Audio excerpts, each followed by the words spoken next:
Hey, what's up? It's Matt in Japan. Welcome back to my channel. And today we're taking a look at from Transformers 1. This is Sentinel Prime. So let's take a quick look at the packaging. Very similar to what we saw with Bumblebee, but you have their Sentinel Prime in the packaging. Transformers down the side. A very cool shot of his alt mode there. Transformers 1, Hasbro. Sentinel Prime. It did get a little beat up in transit, but not to worry. There you see him in the box. Some very cool detail. On the side, they are called Prime Changers, which is basically the deluxe class for this series. Close-up of his noggin, Autobot logo, the group shot on top with this thing in the way.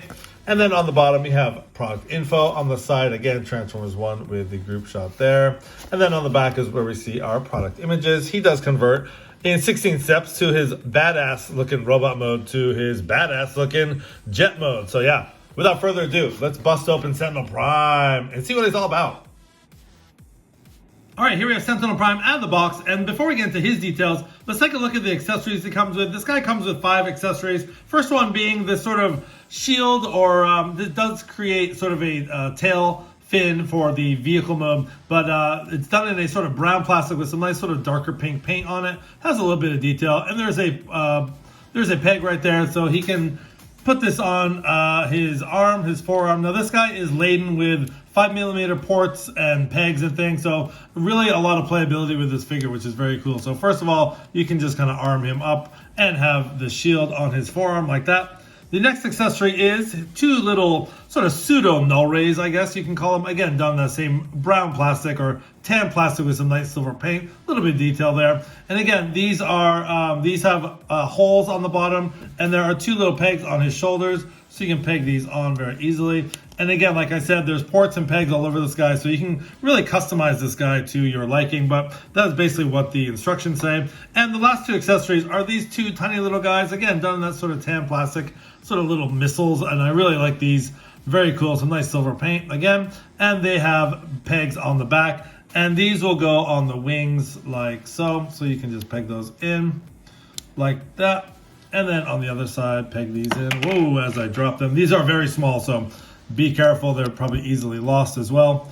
And they just fit on the wings like that. Now, speaking of the wings are very sort of customizable. So if you want sort of a cleaner look, you can have the wings back like that. If you want sort of, if you can, these are on hinges right here, so you can almost have like a flight mode like that. You can kind of splay the wings out like this, and this part folds. There's a hinge right here. If you want to have them actually in robot mode with wings, you can have him like that. So really depends on the look that you want. I like this look because it makes him look, look a little more powerful, and you do actually see these sort of missiles on the back.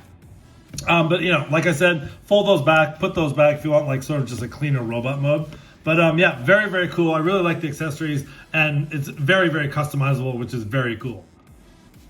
Okay, accessories aside, let's take a look at Sentinel Prime's details. This figure is really cool. Really love the aesthetic and the look of this guy. I love the color scheme too, the blue and that sort of tan with some gold highlights here and there. Anyways, let's get in close on the head sculpt there. I think this head sculpt is really nice, very different. You see some silver paint for the face, some blue eyes, and I just love that gold trim around the helmet and the sort of sides there. But yeah, overall, a really nice head sculpt. Going down the figure, again, breaking up all the blues, that sort of gold pinstriping around the chest area. Get some nice molded detail. Get this sort of black piece going down the middle. And again, this gold yellowish paint breaking up all the blue. You got the tannish brown plastic to break up the blue there. You got some black paint for the fists. You got some detail here on the thighs. Again, black and blue, breaking up all the blue, because this figure is a sea of blue. You get a little bit of detail on the legs there. And I just love, again, this sort of golden sort of cog or wheel, whatever you want to call it there. And I really like how they did the feet there. The feet could have just stopped right there, but they actually added in the feet underneath there. So it really makes for a sort of very dynamic looking figure. And that's how he looks from the back. He does have a little bit of hollow bits on the upper arms and on the back, but at least they filled it in. So this part, because of transformation, this part opens up. But at least, it's super hollow, but at least they tried to cover it up on the back. So yeah, not too bad. And again, like I said with the wings, fully customizable depending on your preference. So very, very cool as far as the details of this figure. Let's get into this guy's articulation. I'd say this guy is about as articulated as Bumblebee or B127 was. With the exception, this guy has a very, very slight ankle tilt. So let's get right into it. First of all, the head is on a ball joint, so you can kind of look down and up. A little bit of side to side. Not a whole lot of range on the head, which is It's a little bit too bad. It really, wish figures had a little bit more playability with the head, but not too bad. The arms are on hinges. There's a pin shoulder right here, which allows his arms to go out. The whole shoulder can go out. And again, these are just on ball joints here. He does have an upper elbow swivel right there. He has a 45 degree at the elbow there, and there's nothing at the wrist. Unfortunately, no wrist swivel or anything like that. So his arms are pretty posable, and they do go around like that. He does have a waist swivel, which is very cool. I really like the waist swivel on this because it's not just like a straight cut. It actually follows that, the shape of the waist there. So you do get a waist swivel. Again, these are ball jointed hips, and they can only go out. You can't quite do the full splits. He can go out about that far. Let's see how far he can kick back. He does kick back, but unfortunately the ball joint pops off. They're pretty much tight for the most part, but yeah, he can kick way back. And he can kick about that far, not that far actually. And then he does have a 90 degree at the knee. Now the ball joint, sorry, not the ball joint. The ankle tilt is very, very slight. So if you see here, it goes from about there to about there. And you can see the joint right there. So, B127 didn't have any. This guy has a little bit, but it's better than nothing. Again, these ball joints just come right off. You're probably gonna have to put some nail polish if you guys get this figure. I don't know if it's just my copy or what, but yeah. So some decent articulation for this Sentinel Prime. And again, God, this guy's just falling apart here. This part, I don't know why this is coming off, but anyways, like I said, these wings are fully, extendable. You can have them out like that. You can fold them out however you like. One more thing, one more sort of little beef I have is this back piece here. There are 2 pegs and 2 slots right there. It doesn't peg in the greatest. It'll peg in, but you see, as soon as I take my finger away, it comes out. So that's a little bit kind of a pain in the butt, especially if you're trying to pose the wings or whatever. That is a transformation joint, but I kind of wish that backpack pegged in just a little bit better. Other than that, pretty poseable and just overall a very, very cool looking figure. So trying to get him to stand up here. Come on. Let's get into some comparisons. Here is Sentinel Prime with the Deluxe Class Transformers 1 Optimus Prime. And I think these two scale really well together. I really like how they look next to each other. And here is Sentinel Prime next to Bumblebee B127. And B127 is an absolute brute. I don't know why they made him so big and bulky, but yeah, he absolutely towers over Sentinel Prime. Here he is next to Transformers 1 Deluxe Class Alpha Triad, and again, I think these two scale pretty well together. I always imagine Alpha Triad being a little bit bigger than the other bots, but he does make Sentinel Prime look pretty small. And lastly, this is the Robot Battle Elita 1 next to Sentinel Prime, and I think these two scale well together. I think Sentinel Prime is probably a little bit bigger than Elita 1. So that is about it for comparisons. Let's get down to Sentinel Prime's transformation. Okay, so transformation for Sentinel Prime is actually very fun, very intuitive. If you have any experience transforming a jet former like this, it's pretty easy to figure out. So anyways, first thing you want to do is go to the arms here, and we're going to turn the arms. So this sort of blue part is going to just clip into place. It will stop right. It won't stop, but you want to stop it right about there. So it's kind of flush with that piece there. Same thing on the other side. Just turn his arms in so it's sort of flush with this piece kind of sticking out right there. Next thing you want to do is take the sort of nose cone part, and this will peg into the fist. So he's going to fold that down. Make sure that is clipped in place like that. And it just, again, like I said, it just pegs into the hand hole there. So peg that down like that. And you will hear it snap. I didn't hear it snap on this side, but I think it's in there. Anyways, next thing you want to do is use this little pin joint and just put his arms like that. And so he's in sort of a T pose like that. Next thing you want to do is we'll go back to the wings here, and you want to take this piece and just fold this. And so this part is lined up with that part, so you have that as a straight line. Same thing over here. Just kind of fold this in like that. And then at this point, you kind of fold out the tips of the wings. Now, this backpack does kind of get in the way of the transformation. So what I would recommend, this is already unhinged. Like I said before, this does not stay in very well. I would just take the backpack and just kind of put it out like that, just to get it out of the way so you have room to work. So next thing we want to do is we're going to go to the head, and this is all one piece. So if you take the head, this black piece is attached to the head. So you're going to put it like that, and that comes unclipped, and then this head will go in the cavity. So you have the black piece here sort of sticking up like that. So he basically has no head. And then what you want to do is fold the arms, do a 180 on the arms. So the bottom here is facing up. So you're going to do a 180 like that. Same on the other side, 180 like that. And then using this joint right here, you're going to fold the arms up like so, making sure the arms are straight like that. And then this side will go up, and you guys can pretty much see where this is going here. I'll actually do it this way. It's a little bit easier to see. And then there are clips here and here and here, and then these will all just clip together, and they should clip together. The only thing I have on my copy, this part clips in, this part clips in, this top part, it doesn't stay together. So this is a little bit annoying, even though this is all clipped in. You know, you can see a little bit of gappage right there, but it's kind of unfortunate. I don't know if that has something to do with the hands not pegging in all the way or something, but yeah, it's a little unfortunate. This part does not clip in. Maybe a little bit of nail polish might help that out.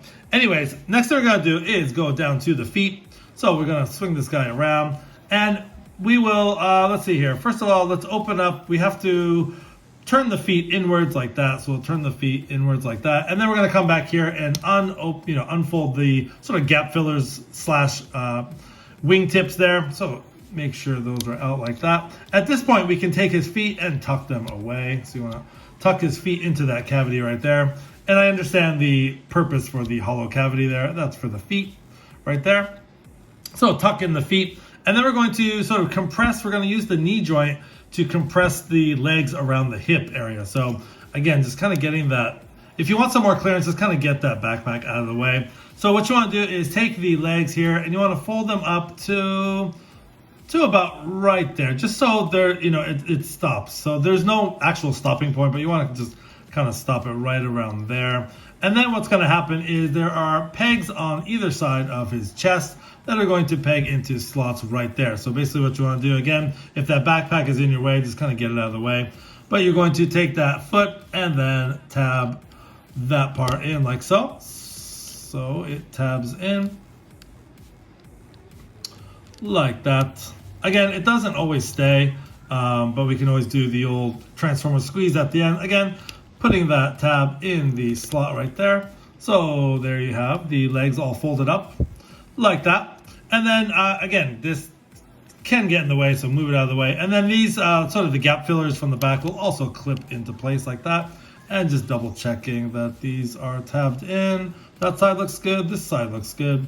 Yeah, once you get this black part tabbed together, the legs will fall into place on the side. And then basically the only thing left to do is fold down the backpack piece.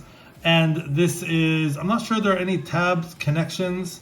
Yeah, there are. There's 2 tabs right there that'll go into these slots right there. So at that point, you're just going to fold that down, make sure the wings are straightened out, and there you have Sentinel Prime in his alt mode. Okay, so let's get Sentinel Prime armed up with all the accessories. The first thing you want to do is take that sort of shield thing, and there is a port right there, and that's going to plug in right on the back. Next thing you want to do is take this sort of pseudo null rays here, and these will just clip in on the side like that. Just kind of make sure they're straightened out, and put them on like so. And then the other little missile things, you can put them on the top, but then, well, it's kind of up to you. Again, you can kind of customize this guy. You can peg those in on the top like that, or you can peg them underneath. But to do so, you can probably leave these on during transformation. I actually like to peg them on underneath, so I'll just put them on like that. And then it's not a big deal if you want to put them on after, but I just think, during transformation it's too much. I think they'll probably fall off. So that is, you can put them on the top or the bottom, but I kind of like the look like that. So just making sure those wings are straight. So there is Sentinel Prime, all armed up with all of his accessories. Now, one thing I do want to make a note of right here is, take a look at this. So he is very flat at the bottom. He's very, compressed and everything. Now, I'm going to bring in the box for a second. Let's put him down. So bring in the box. Take a look at the image on the front. Does that look like the Tetrajet from the Bumblebee movie? It has these parts underneath here, and it shows all these little missiles. Looks like there's an extra part under here. But I mean, the CG render here is like just totally different. So you got that, right? And then this, right? That, which is very cool in itself, but that is actually what we have. So it's a little bit misleading. A very cool jet mode nonetheless. But yeah, let's take a look at the details. There he is in his jet mode, and all armed up. He looks really cool. I really like the silver paint for the cockpit there. I wish this folded, I wish this tapped in a little bit better. But yeah, overall, a very cool looking jet mode. We saw that piece from the backpack. I really do like the blue and the sort of goldish tan silver. Just a lot of nice contrast going on here. And he does fold up really nicely. He's a very flat jet, so I really like sort of jets that don't have a lot of kibble underneath. So overall, he is very, very cool. And that piece on the back that just, kind of makes it very aerodynamic looking as well. So very, very cool alt mode here. You do see some sort of, you see the ball joints and things from the back there. But I think this piece sort of covers that up and makes it look very cohesive. So anyways, let's do some comparisons in vehicle mode. Okay, bringing in another jet former for comparison, we have the deluxe class needle nose. Now, I chose this figure because they're both really flat at the bottom. They compact pretty well, and I think size-wise, just a quick comparison side by side. I think size-wise, they're Sentinel Prime is a lot smaller, but I think if you put them side by side, they're kind of similar in size. Needle nose's nose cone is very long, but for the most part, they're a similar type of deluxe class figure. So anyways, just a quick jet former comparison there with needle nose. And for a Transformers 1 comparison, this is the deluxe class Alpha Trion next to Sentinel Prime. So you can see the size of Sentinel Prime. Sentinel Prime looks a little bit smaller next to Alpha Trion, but he is a beast, no pun intended. Anyways, yeah, that's about it. Let's get Sentinel Prime transformed back into his robot mode. I'll give you my final thoughts. Okay, so my final thoughts for this Prime Changer Sentinel Prime from Transformers 1. This is a really fun figure. I really like it a lot. I love the deco. Love the blue against the sort of gold paint and the sort of gold plastic they use. I think it works really well. His articulation is a little bit lacking. Wish there was a little bit more on the head and a little bit more at the feet. The alt mode is really cool, albeit different from what they showed on the box. But overall, a slamming figure and another home run for this Transformers 1 series. Anyways, this has been Matt in Japan. Thanks for watching, guys. This has been the video review for Transformers 1 Prime Changer Sentinel Prime. Thanks for watching. Please don't forget to like, comment, and subscribe. Hit that notification bell for more great content. And as always, till all are one.